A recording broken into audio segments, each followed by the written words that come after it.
Hey there guys, this is Dan from Jimu Apparel and Jimu Performance, back here with another exercise today. Today we're going to be talking about the deadlift. I also wanted to try a little bit of a different style of video, so if you guys hate it, let me know. If you guys love it, also let me know. A lot of the time when it comes to the deadlift, it is a staple in a lot of strength training programs, but people kind of go into it without realizing some of the prerequisite requirements for the exercise, right? So you have to have enough hamstring flexibility.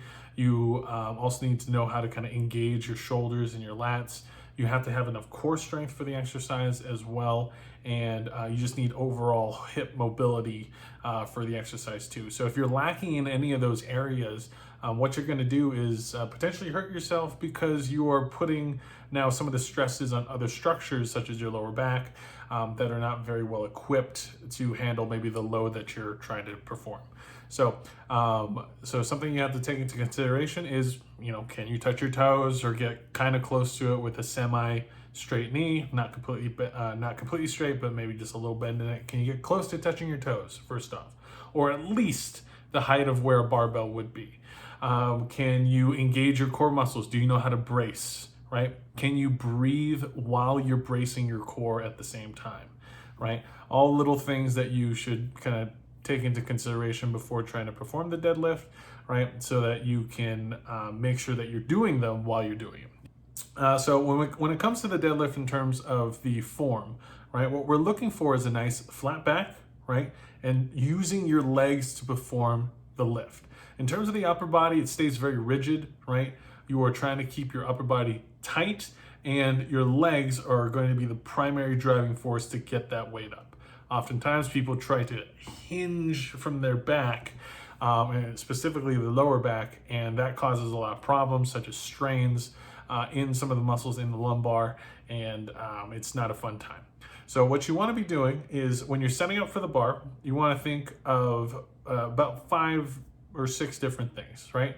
The first thing is going to be your positioning. So you essentially want wherever the weight is, the center of mass of the weight to be right at the center of your feet, right? So just line it up to the mid part of your foot, right? So once your feet are kind of lined up, try to take a stance where it's comfortable for you. For most people, it's right around hip width or maybe just a little bit wider than hip width if we're talking about the conventional deadlift. From there, what I typically tell people, especially beginners, is try to take your breath at the top before you even grab the bar. Reason why is it's really hard to breathe when you're already down and condensed. So sometimes taking that breath at the top makes it a little bit easier to stay tight. So you take a nice deep breath at the very top, try to fill your belly with air, right? So the first one was positioning, second one is going to be breathing and bracing. So we're going to try to take a deep breath in, brace the core, and by brace, I mean, if you've seen those guys at the gym with the belt around them, you are essentially trying to kind of breathe into the belt, where you're trying to fill out that belt, make it nice and tight. If you still don't understand what I mean, imagine if you're about to get gut checked, like in the kidney, right?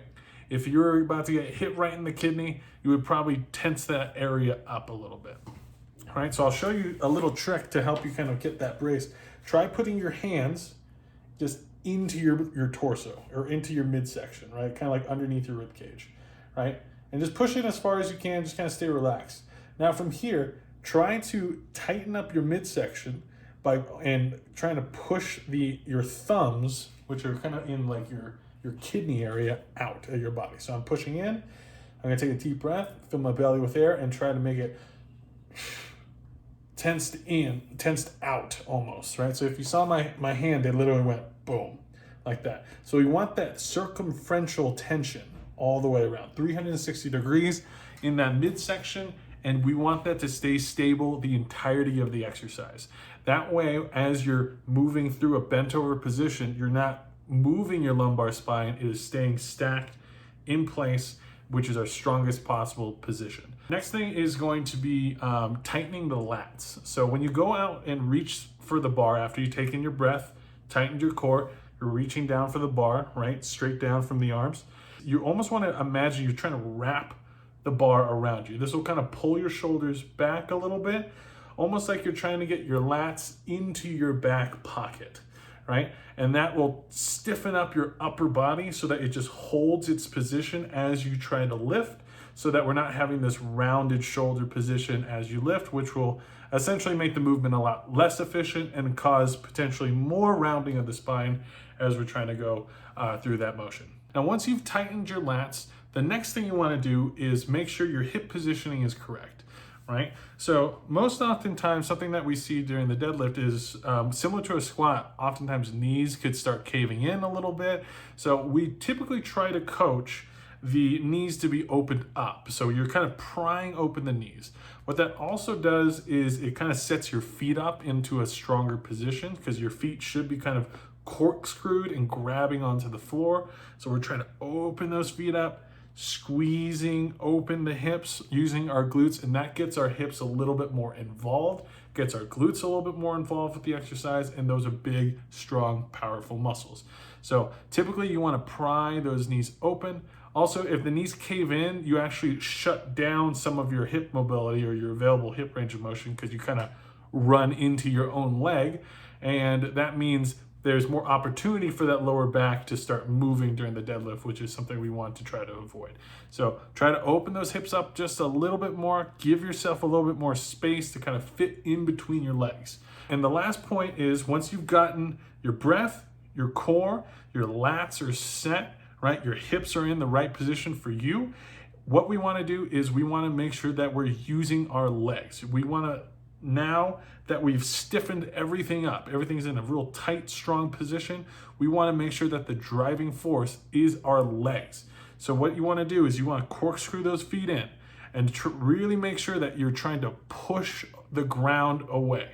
Imagine you're trying to push the earth out of orbit. You're trying to get your feet to drill through that floor, and that's going to be the driving force upwards. Now, since you spent all that time stiffening up your lats, getting your core very tight, those pieces should stay stable as long as the weight's not too heavy for you, so that those pieces just move with the hips. The hips drive through, and then you squeeze and tuck a little bit with your butt. Imagine your butt's trying to eat your pants a little bit.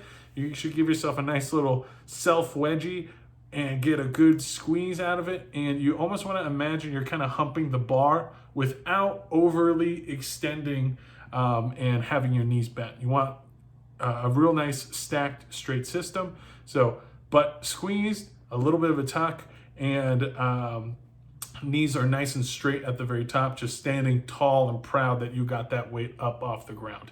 So try to remember these 5 points for your deadlift: positioning, breathing and bracing, tightening your lats, your hip positioning, and pushing the floor away. If you remember those 5 points when you're doing your deadlift and you kind of run through that checklist every time you do it, you should have a more optimal positioning, a stronger deadlift, and by the time you get down and touch that bar, you're gonna already feel like you're ready to come right off that floor. So if you guys want to learn more about the deadlift or have any other questions, please feel free to leave a comment down below.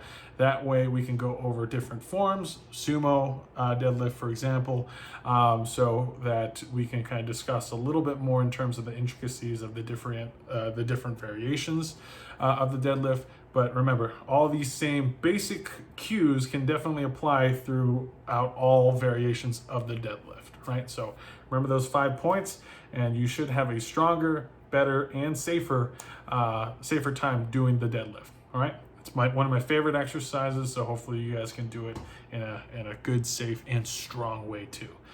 So until next time, guys, good luck.